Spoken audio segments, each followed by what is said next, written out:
नमस्कार, जय हिंद, जय भारत।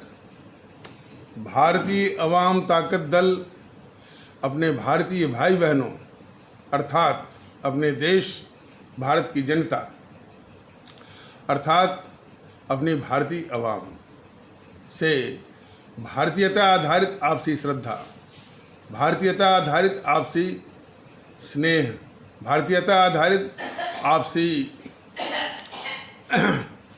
प्रेम, भारतीयता आधारित आपसी अखलाक मोहब्बत, भारतीयता आधारित आपसी सहयोग, भारतीयता आधारित आपसी सम्मान, भारतीयता आधारित आपसी एकता, भारतीयता आधारित आपसी भाईचारा, भारतीयता आधारित आपसी सद्भाव को समझने व उसे आत्मसात करके वैसा ही आचरण एवं व्यवहार करने हेतु और इसके पूरे देश में प्रचार प्रसार करने हेतु और प्रत्येक देशवासी को इसकी अहमियत और महत्व को समझाकर उसे अपनाते हुए वैसा ही आचरण एवं व्यवहार करने हेतु और प्रत्येक देशवासी को अपना ही भारतीय भाई बहन मानकर, समझकर, अपनाकर उनके साथ वैसा ही और उसी अनुसार आचरण एवं व्यवहार करने हेतु सतत, सदैव और हमेशा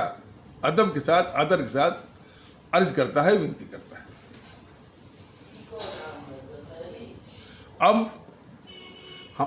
अब हम सभी लोग सर्वप्रथम भारतीय अवाम ताकत दल उस क्रम का वर्णन करना चाहेगा कि एक हमारे भारतीय भाई हैं ओझा जी, वो भारतीय अवाम ताकत दल के किसी पदाधिकारी से बिल्कुल हृदय खोल करके और भारतीय अवाम ताकत दल की नीतियों और उसकी मुहिम का समर्थन कर रहे थे, भारतीय अवाम ताकत दल के प्रयासों का समर्थन कर रहे थे और वो ये भी इशारा कर रहे थे कि भारतीय जनता पार्टी के समर्थक रहे हैं और फिर उस भारतीय जनता पार्टी की वास्तविकता जो सामने आई है उससे उनको बहुत निराशा हुई। भारतीय अवाम ताकत दल सर्वप्रथम ओझा जी जैसे अपने भारतीय भाई बहनों के इस जज्बे को विनम्रता के साथ सलाम करता है और भारतीय अवाम ताकत दल की इस मुहिम और प्रयास के समर्थन के लिए वो भी दिल खोल करके उसका सादर विनम्रता के साथ आभार व्यक्त करता है। तो इसके आगे बढ़ते हैं। हमारे आदरणीय भारतीय भाई बहन सोचते होंगे कि मैं बराबर देशभक्ति, भारतीय एकता, राष्ट्रभक्ति और देश के जो दुश्मन हैं, गद्दार हैं, उनको पहचानने और उनको माकूल जवाब देने और उनको शक्तिहीन करने, उनको कुचलने, उनको देश के बाहर करने इत्यादि पर ही बल देते हैं। लेकिन काफ़ी लोगों की प्राथमिकता तो रोटी है, रोजगार है और जो दैनिक समस्याएं हैं। तो भारतीय अवाम ताकत दल हमारे उन आदरणीय भारतीय भाई बहनों से या सबसे ये कहना चाहता है, उन सारी समस्याओं के लिए भारतीय अवाम ताकत दल बहुत ही संजीद है और उसको आभास भी है, ज्ञान भी है। वो ये कहना चाहता है कि सारी समस्याओं का समाधान इस बात में है कि जो चुन कर जाते हैं व्यवस्था करने के लिए 5 साल के लिए सदन में या सरकार में, वो किस तरह के लोगों को जाना चाहिए, ये सबसे बड़ा प्रश्न है। अब हमारे भारतीय भाई बहन मतदाता के रूप में वो कई तरह के व्यक्तिगत स्वार्थों के शिकार हो जाते हैं। यह बात बड़ी बेबाकी से कही जा रही है और इस कमी को, इस कमजोरी को हर एक भारतीय भाई बहन को स्वीकार करना ही होगा। जब तक बीमारी को स्वीकार नहीं किया जाएगा ईमानदारी से, तब तक उसका कारगर या प्रभावकारी हल या निदान भी नहीं मिल पाएगा। तो जो किस तरह के लोगों को हमारे आदरणीय भारतीय भाई बहन मतदातागण भेजते हैं, वो एक बहुत बड़ी समस्या है। और वो या तो जज्बों में बह करके, या तो कुछ एपैथेटिक, माने हमसे क्या मतलब है, इंडिफरेंट हो करके, और काफ़ी अंश जो है वो स्वार्थों में। स्वार्थ किस चीज़ का? वो जातिवाद में व्यक्तिगत स्वार्थ को देखते हैं और साधते हैं, संप्रदायवाद में व्यक्तिगत स्वार्थ को देखते हैं और साधते हैं। इसी तरह की जो और भी समाज की बुराइयां हैं, भाषावाद है, प्रांतवाद है, क्षेत्रवाद है, समूहवाद है और व्यक्तिगत महत्वाकांक्षावाद भी है। और उसकी गिरावट और तब होती है जब कुछ रुपए पैसे पर, शराब की बोतल पर, शराब पर, मदिरा पर, कम्बल पर और मांस खिलाने पर और झूठे वादे कि उसके जीतने पर किसी के गलत सलत जो धंधे हैं वो चलवाएगा, और कोई बात फंसेगी उस धंधे में तो उसकी रुकावट को भी दूर करेगा। यदि उसकी बसें थाने में फंसेंगी तो थाने से बसें वो छोड़वाएगा, तो गलत सलत धंधे चलवाएगा। इसके भी प्रलोभन में काफ़ी लोग जो है व्यक्तिगत स्वार्थ साधते हैं। एक बात भारतीय वामता के अंदर बिल्कुल स्पष्ट करना चाहता है, और ये बात अपने आदरणीय भारतीय भाई बहन अपने दिमाग में बिठा लें कि हमारे इतने बड़े राष्ट्रभक्त और विद्वान डॉक्टर राजेंद्र प्रसाद और डॉक्टर भीमराव अम्बेडकर जैसे लोगों ने इतना परिश्रम करके भारत का संविधान बना करके नहीं, और इतना विशाल और इतना उत्कृष्ट भारत का संविधान बना करके हमारे आपके हाथ में एक मताधिकार का अमोघ अस्त्र दिया। हमने उसकी अहमियत समझी नहीं, उस अमोघ अस्त्र की अहमियत समझी नहीं, उसको कौड़ियों के भाव में उसका मोल तोल किया। इस संबंध में हमारे बहुत बड़े दार्शनिक कबीर और संत कबीरदास की एक उपदेश है इस जनता को। उन्होंने कहा था कि ये मनुष्य का जीवन अनमोल है, इसकी कीमत नहीं लगाई जा सकती है, लेकिन मनुष्य अपने कर्तव्यों से इस अनमोल जीवन को कौड़ियों के भाव, कौड़ियों के दाम में उसको बेच रहा है। ठीक उनकी ये वाणी, उनका उपदेश इसमें चरितार्थ हो रहा है। हमारे महान राष्ट्रभक्त विद्वान डॉक्टर राजेंद्र प्रसाद, डॉक्टर भीमराव अम्बेडकर जैसे विद्वानों ने भारत के संविधान के जरिए जो अमोघ अस्त्र दिया हुआ है हम सभी भारतीय भाइयों बहनों को मताधिकार के रूप में, उसको हम कौड़ियों के भाव में बेच करके इस अमोघ अस्त्र की अहमियत और कीमत को तो घटा ही रहे हैं, सारी समस्याओं को का खुला आमंत्रण, खुली दावत दे रहे हैं। इस यथार्थ को समझना पड़ेगा। यही समझाने के लिए भारतीय वाम ताकत दल कहता है कि आप सिर्फ पात्र लोगों को चुनिए। पात्रता के विषय में भी भारतीय वाम ताकत दल कहा कि ये 4 गुण कहा सुनी में भी नहीं, प्रचार में भी नहीं, ये गुण उसमें होने चाहिए। थोड़ा उसका अंश या प्रतिशत इधर उधर हो, कोई बात नहीं। पहला गुण है राष्ट्रभक्ति का,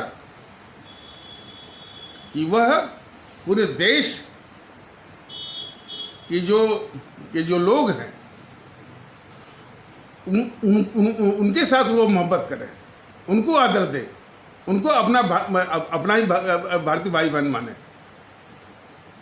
और जो इस देश की जो ऐतिहासिक विरासत है, जो इसकी सांस्कृतिक विरासत है, जो इसके स्मारक इत्यादि हैं, और भी संप्रदाय हैं, और भी जो गौरव है, गौरवशाली इसके वो प्रमाण रहे हैं, उन पर भी गर्व करने का उसमें जज्बा, लेकिन उसमें भेद न करे वो संप्रदाय के आधार पर। यही चेतावनी है भारतीय वाम ताकत दल की, कि इतिहास में जो भी गौरवपूर्ण रहा है उसमें इस आधार पर भेद नहीं करना है कि वो किस संप्रदाय का है। उदाहरण के लिए कुछ कट्टरवादी तत्व हमारे भारतीय समाज के मुगल काल को और उसके महत्व को उसको नकारते हैं और क्या क्या करते हैं। ये भारतीय वाम ताकत दल को बर्दाश्त नहीं है। तो वो राष्ट्रभक्ति का तकाजा, राष्ट्रभक्ति का गुण है कि पूरे देश के लोगों से मोहब्बत करे, आदर करे, अपना ही भारतीय भाई बहन समझे। देश की जो हमारी जो ऐतिहासिक गौरव रहा है, जो हमारा सांस्कृतिक गौरव रहा है, जो हमारे स्मारक हैं, जो हमारे और इस तरह के गौरव हैं, वंशावलियाँ हैं, सब पर उसको स्वाभिमान होने चाहिए और गौरवान्वित होना चाहिए। लेकिन गौरवान्वित होने में ज़रा भी इस बात का माने मन में विचार नहीं आना चाहिए, इस आधार पर कोई भेद भी नहीं होना चाहिए संप्रदाय के आधार। यही चेतावनी भारतीय वाम ताकत दल की है। और कोई मुद्दा उसके सामने आता है तो वो स्थानीय रूप में नहीं कि वो दिल्ली का है, कि गाजियाबाद का है, या लखनऊ का है, या जयपुर का है, नहीं, पूरे देश पर इस मुद्दे का क्या असर होगा, इसका आकलन करके फिर उसी पृष्ठभूमि में, उसी बैकग्राउंड में, उसी बैकड्रॉप में वो फैसला ले। तो मोटा मोटी ये है वो राष्ट्रभक्त है। देखिए, राष्ट्रभक्त की जरूरत चाहे वो चुनाव आपका स्थानीय, चाहे प्रधानी का चुनाव हो, चाहे बीडीसी का चुनाव हो, चाहे जिला पंचायत का चुनाव हो, चाहे वो आपका जो विधानसभा का चुनाव हो, चाहे विधान परिषद का हो, चाहे आपका राज्यसभा का हो, चाहे लोकसभा, किसी का भी हो, इवन संगठनों के चुनाव में राष्ट्रभक्ति का गुण बहुत जरूरी है। इसके विषय में वो बताया गया। अब चूंकि दोबारा से करने में ये एपिसोड जो है भटक जाएगा, लंबा हो जाएगा, और भी वक्त, और भी अवसर आएगा तो ये बताया जाएगा। तो दूसरा गुण है वो है समर्पण, डेडिकेशन जिसे कहते हैं। कोई काम उसको मिले, आजकल समस्या इस बात की है कि काम करेंगे कुछ नहीं, फोटो खिंचवाएंगे, पोस्टर बनवा देंगे, विज्ञापन, जैसे केजरीवाल कुछ नहीं करता है, सिर्फ विज्ञापन, तो वह अभिशाप है। समर्पण की जब बात आती है तो तुरंत ख्याल आता है कि केजरीवाल केजरीवाल करता कुछ नहीं है, सिर्फ विज्ञापन में तमाम पैसे जो है वो खर्च करता है। तो ठीक उसके उल्टे विज्ञापन के पीछे मत पड़िए, कोई भी काम जो है पूरे समर्पण के साथ, पूरे मन के साथ और पूरी तन्मयता के साथ, न कि आधे मन से, दिखावे के रूप में, पाखंड के रूप में, विज्ञापन के लिए और प्रचार के लिए, कुछ नहीं, इससे दूर। वो मोटा मोटी आपका समर्पण हो गया। तो 2 गुण हो गए, राष्ट्रभक्ति और समर्पण। तीसरा है कर्तव्य निष्ठा। कर्तव्य निष्ठा से मतलब ये है कि कम से कम बोल करके अधिक से अधिक जो है वो काम करके दिखाए। समस्या ये होती है चुनाव, खासकर चुनाव के समय में बड़े लंबे लंबे वादे किए जाते हैं, बड़े मोटे मोटे जो है वो चुनाव घोषणा पत्र भी बनाए जाते हैं, संकल्प पत्र है, फलाने पत्र है, ढिकाने पत्र है। लेकिन उन घोषणा पत्रों का, उन संकल्प पत्रों का और लंबे लंबे जो है वादों का ऊंचे ऊंचे मंचों से कुछ होता नहीं है। और कभी कभी समस्या तो इससे भी मैंने काफ़ी ज़्यादा हो जाती है कि जो वादा किया जाता है, जो बोला जाता है, ठीक उसके विपरीत सब करते हैं और किया जाता है। इसलिए कर्तव्य निष्ठा का की बहुत बड़ी भूमिका है कि कम से कम बोल करके अधिक से अधिक करके दिखाए, या बिल्कुल ना बोला है, सिर्फ काम करके दिखाए। किया हुआ काम ही उसकी जुबान या भाषा बने। इसलिए ये कर्तव्य निष्ठा की आवश्यकता है। तो 3 गुण हो गए, राष्ट्रभक्ति, समर्पण और ये कर्तव्य निष्ठा। चौथा है चरित्रवान। चरित्रवान से मतलब कि ये जो पैसे रुपए की लालच है, जो भ्रष्टाचार को जन्म देती है, ये जो दुर्गुण है, इसको दूर रखने की और इस दुर्गुण से अपने को दूर रखने की, दोनों चीज़ है। इस दुर्गुण को, पैसे रुपए की लालच या भ्रष्टाचार जो है, इस दुर्गुण को दूर रखने की अपने से, और अपने को भी उस दुर्गुण से दूर रखने की पर्याप्त क्षमता और काबिलियत। तो मोटा मोटी ये 4 गुण वाला ही आपका पात्र है और उसी को चुनना है। ये आप मन बना लें, सारे कष्टों का निवारण होना शुरू हो जाएगा। तो इसके प्रति सचेत है। बात रही जो सेवा देनी है, जो जनता की सेवा है, वो इस जो प्रणाली है या डिलीवरी सिस्टम है या कोई भी सिस्टम इस टाइप से, उसको अनुशासित और नियमपरक, सख्त, निष्पक्ष, प्रभावशाली, अचूक दुरुस्त किया जाएगा। सबको न्याय मिलेगा, बराबर सेवा मिलेगी, सम्मान मिलेगा, मौके पर न्याय मिलेगा। ये नहीं होगा कि निर्भया के साथ दुर्व्यवहार हुआ, उसकी मृत्यु हो गई, तमाम वो ढिढोरेबाजी रहे, उसको न्याय दीजिए। अब देखिए किस तरह की अवधारणा लोगों के दिमाग में ठूसा गया है। अरे भाई, निर्भया के साथ जो हुआ, क्या दोषियों को फांसी लगने से वो उसके साथ जो दुर्व्यवहार हुआ है वो वापस हो जाएगा? ये अवधारणा में लोचा है, खोट है, गड्ढा है। निर्भया जैसे हमारी बच्चियों को न्याय तब है मौके पर उसके साथ दुर्व्यवहार हो ही न, ऐसा वातावरण, वो न्याय है। अपराधी अपराध करने के पहले वो अपराधी आतंकित हो, जिसके मन में कुछ अपराध मन उपज रहा है, पनप रहा है, ले रहा है, वो 1000 बार सोचे अपराध करने के पहले। ऐसा माहौल,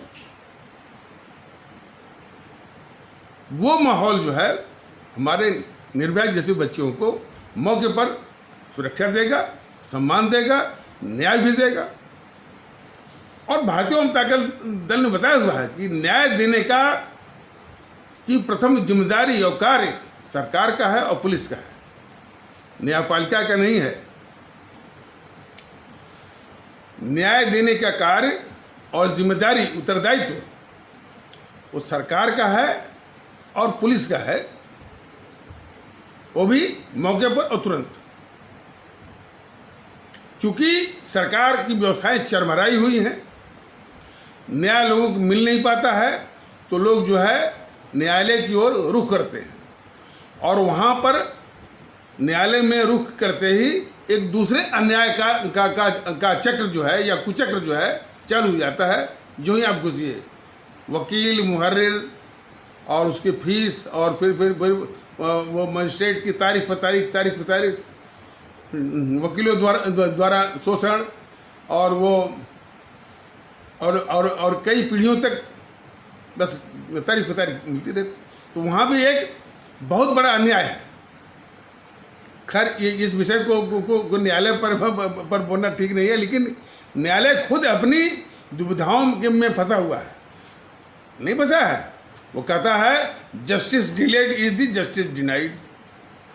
और वो जस्टिस, जब वो जस्टिस जो है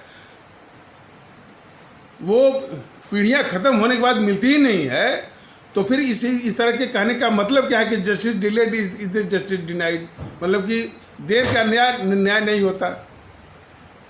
या तो वो कहना बंद कर दें या वो तुरंत वो न्याय दें। तो वो खुद जो न्यायालय है खुद अपनी दुविधाओं का शिकार है और कई बुराइयों का शिकार है। और हमारे आदरणीय भारतीय भाई बहन, इस न्यायालय से न्याय तो मिलता नहीं है, कई अभिशाप मिलते हैं। खैर ये विषय ये भटक न जाए। सिर्फ इसी कहा जा रहा है कि भारतीय जनता दल इन बातों के लिए संजीद है, लेकिन सबका निदान यही है कि किस तरह के पात्र लोगों को चुनने की जिम्मेदारी हमारे आदरणीय भारतीय भाई बहन ईमानदारी से राष्ट्रीय कर्तव्य के रूप में निभाएंगे, तभी जाकर के इन सारी समस्याओं का निदान निकलेगा।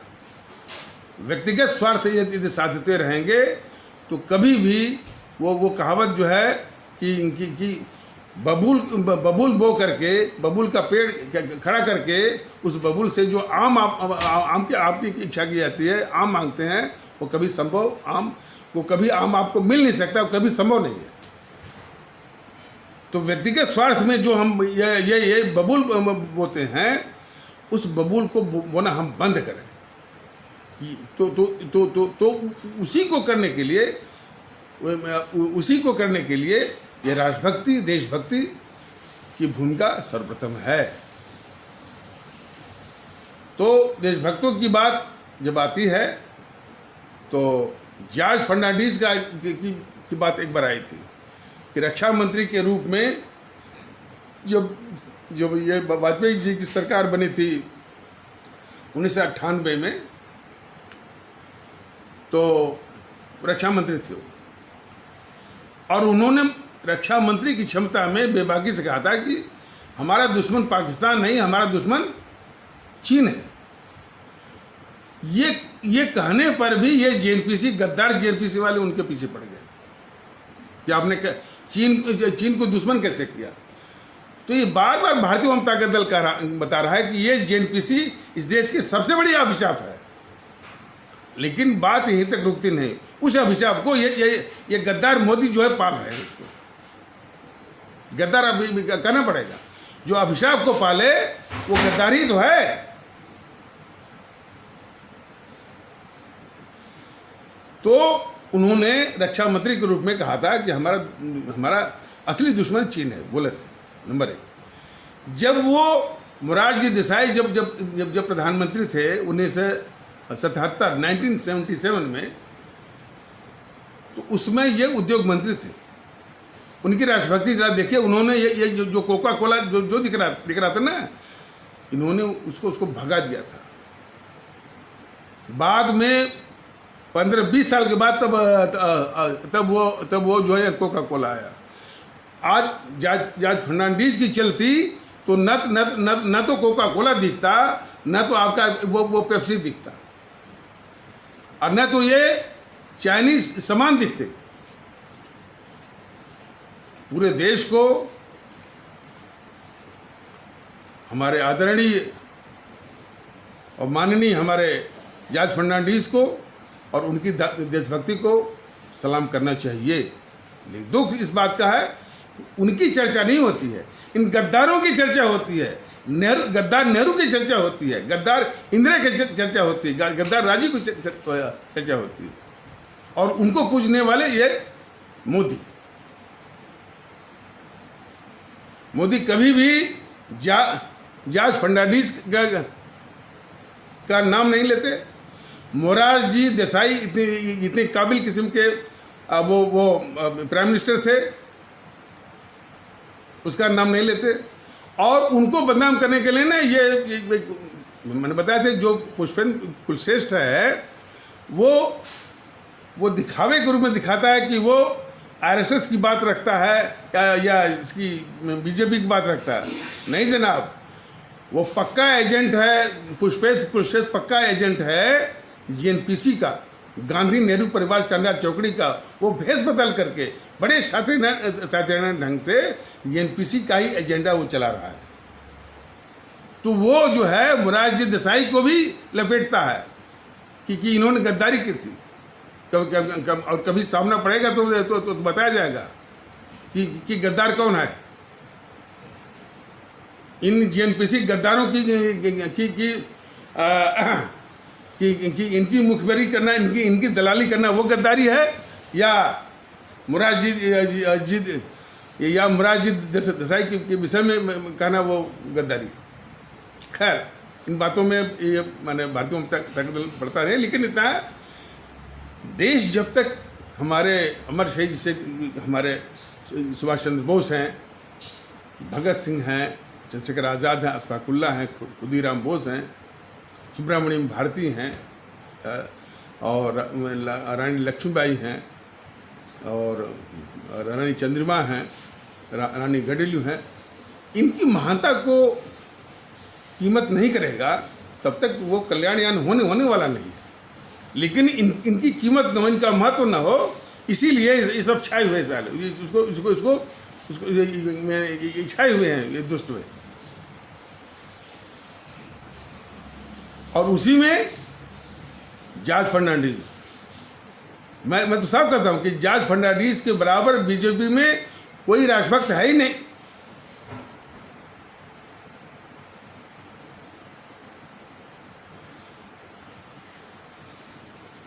देखिए, राहुल तो एक नमूना है गद्दारी का।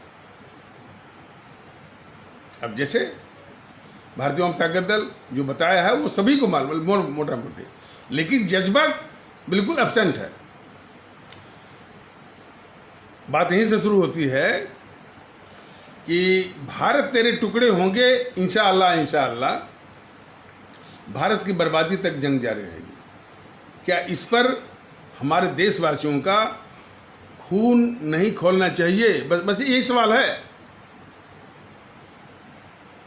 लेकिन वो खून कब खोलेगा? जबकि राष्ट्रभक्ति का जज्बा होगा। चूंकि राष्ट्रभक्ति के अवधारणा को ही भटकाया गया है, उसी को प्रदूषित किया गया है, उसको कुचला गया है और उसको पाखंड के दलदल में फंसाया गया है। वो जो है यानी ऊंचे ऊंचे मंचों से भाषण, ताली बजाने में, कभी सम्मेलनों में, मुशायरों में, वहीं तक वो सिमट गया है। जो कुछ भी है वो पाखंड के रूप में, और जो कुछ भी है ये बीजेपी ने उस देशभक्ति का जो है वो हिंदुत्व के द्वारा जो है कॉपीराइट कराने का एक दुष्प्रयास किया है। तो इसीलिए ये हालत, जिस देशभक्ति को बीजेपी ने राष्ट्रवाद के नाम पर कॉपीराइट कराया है, वही बीजेपी आज इतने बड़े गद्दार राहुल को गद्दार नहीं मान रही है। और उनकी गद्दारी जो है हमारे मुल्क के सामने, हमारे देशवासियों के सामने, हमारे आदरणीय भारतीय भाई बहनों के सामने न आए, वो बेनकाब न हो, इसकी भी वो बड़ी बड़ी साजिश कर रहा है, कर रही है बीजेपी। तो यही चीज़ जो है हमारे आदरणीय भारतीय भाई बहनों को समझना चाहिए। और ये बातें मौके बेमौके फूट फूट करके वो निकला करती हैं। देखिए, वही संबित पात्रा जो इतनी घोर गद्दार है जीएनपीसी, उसके प्रवक्ताओं के आगे, इतना देश का दुश्मन और गद्दार है ये कम्युनिस्ट वाले, उसके प्रवक्ता के आगे ये भीगी बिल्ली बन जाता है संबित पात्रा। लेकिन वही संबित पात्रा जब इस्लाम आस्था वाले भारतीय भाई बहनों के समाज से कोई प्रवक्ता आता है, उसके आगे शेर बन जाएगा, उनको कभी कभी गद्दार भी बोलेगा। और उसके साथ एक व्यथा और भी है कि वो इस्लाम आस्था वाले भारतीय भाई बहनों के समाज से जो प्रवक्ता आते हैं, वो भी राहुल को गद्दार नहीं कहते हैं, वो भी उसी जीएनपीसी की ही तरफदारी करते हैं अपने तर्कों के द्वारा, एन केन प्रकारेण, या डायरेक्टली या इनडायरेक्टली, परोक्ष या अपरोक्ष से। ये व्यथा और भी है। ऐसा है कि हमारे एक पदाधिकारी बता रहे थे कि इस भारतीय जनता दल की मुहिम से हमारे इस्लाम आस्था वाले भारतीय भाई बहनों का समाज काफ़ी प्रभावित है, और जो है जीएनपीसी के मोह से धीरे धीरे वो निकल रहा है। लेकिन हम नहीं कर निकल रहा है, ये जरूर होगा। लेकिन हमारा ये मानना है कि अभी बहुत से लोग अभी उसी मोह और दलदल में फंसे हुए हैं। उसका उदाहरण यह है कि एक ऑनलाइन न्यूज़ इंडिया करके बहुत ही झूठा किस्म का वो राहुल मान गद्दार राहुल का, एक गद्दार जीएनपीसी का कोई चमचा किस्म का वो चैनल वो चलाता है यूट्यूब पर, ऑनलाइन न्यूज़ इंडिया। उस पर कमेंट करने वाले जो है 90% जो है, उसका कमेंट माने उसका समर्थन करने वाले 90% जो है वो इस्लाम आस्था वाले भारतीय भाई बहनों के समाज से ही दिखते हैं। ये सबसे बड़ी दुख की बात है। देखिए, इससे क्या होता है कि जो राष्ट्र के प्रति समर्पित होते हैं वो सोचते हैं कि अरे भाई, ये देखिए जो सबसे बड़ा अभिशाप है उसका ये समर्थन करते हैं। और फिर वही अनाप शनाप बातें, उनका कमेंट आप देखिए ना कि जब भी युद्ध आता है तो जब भी चुनाव आता है तो मोदी जो है वो युद्ध करवाता है। जो है पुलवामा में मोदी ने अपने सैनिकों को मरवा दिया। इस तरह का झूठ तो जीएनपीसी बोलती है। सीए के झूठ ने कितनी तबाही कर दी जो है पूरे समाज में, ये सबको मालूम है। तब भी वो जो तबका है मैंने इस्लाम आस्था वाला भारतीय भाई बहनों के समाज में अभी भी अफवाह झूठ का शिकार में अभी धंसा हुआ है। लेकिन भारतीय जनता दल ने ये सारी मर्जियों का एक डायग्नोसिस कर ली है, और इस समस्या को भी इस समस्या का भी एक स्वस्थ निदान वो निकालेगा, प्रयास करेगा और निकालेगा भी। और पहले उस समस्या की प्रकृति का, आयाम का, उसका विस्तार, उसको कितना जड़ ले चुकी है और कितना फैल चुकी है कि कैंसर की तरह उसका ज्ञान कराएगा। फिर उसका हल, उसका निदान वो भी बताएगा। और ये सब कुछ हमारे आदरणीय भारतीय भाई बहनों के ही हाथ में है। तो इन्हीं आवश्यक शब्दों के साथ ये आवश्यक परिचर्चा को यहीं पर विराम दिया जाता है। तब तक के लिए नमस्कार, जय हिंद, जय भारत।